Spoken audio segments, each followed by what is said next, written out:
Nah, ketika manusia memilih kafir, itu haknya. Maka Allah berikan kebebasan sepenuhnya kepada manusia yang memilih kafir untuk menjalani kehidupan ini semau dia, semau hawa nafsu dia.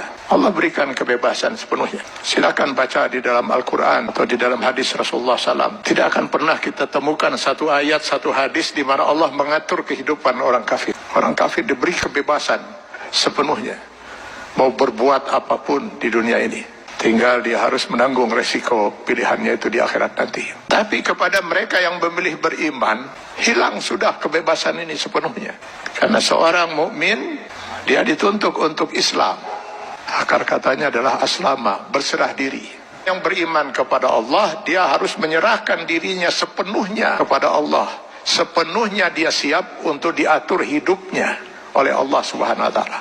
Tanpa lagi dia mempergunakan akalnya untuk bertanya, mengapa Allah wajibkan saya berbuat ini, kenapa Allah haramkan saya melakukan ini.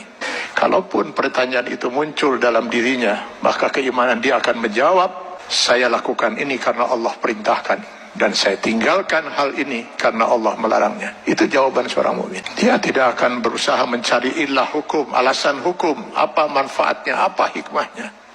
Karena keimanannya akan mengatakan, semua yang diperintahkan Allah pasti ada manfaatnya. Dimengerti atau tidak dimengerti oleh akal dia. Semua yang dilarang Allah pasti ada mudaratnya.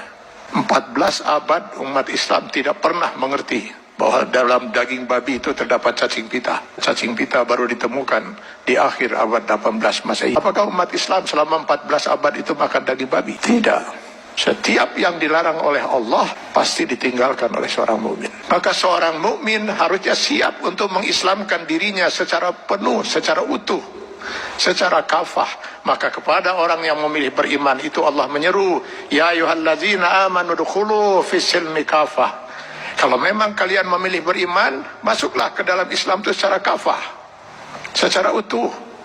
Mengislamkan diri kita setiap detik, baik dalam hubungan hablum minallah maupun hablum minan nas.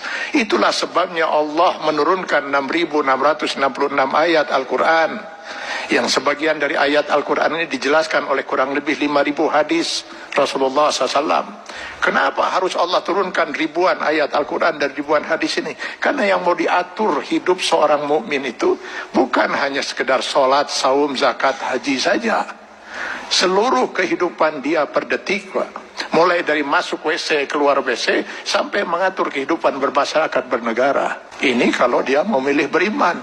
Kalau tidak mau diatur hidupnya, jangan milih beriman, milih kafir. Pada orang-orang yang berfaham sekularisme, liberalisme, yang ingin memisahkan agama dari kehidupan, saya sering mengatakan, kenapa repot-repot harus menolak sebagian aturan Allah? Pilih kafir, Anda bebas sebebas-bebasnya. Kalau memilih beriman, sudah hilang kebebasan itu.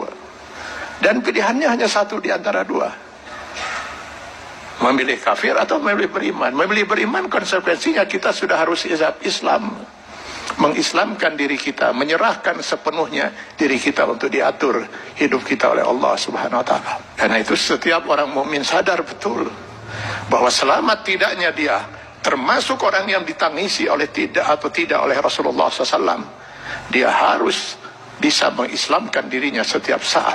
Karena yang nanti akan dimintai pertanggungjawaban di yaumil akhir bukan hanya sebatas sholat, zakat, saum, haji saja, tapi seluruh kehidupan dia per detik. Mudah-mudahan ini bisa menjadi bahan muhasabah bagi kita semua. Kita islamkan diri kita secara kafah dalam batas kemampuan yang mampu kita lakukan. Karena Allah tidak akan menuntut kita di luar kemampuan kita. Semoga kita bukan termasuk orang yang ditangisi oleh Rasulullah SAW.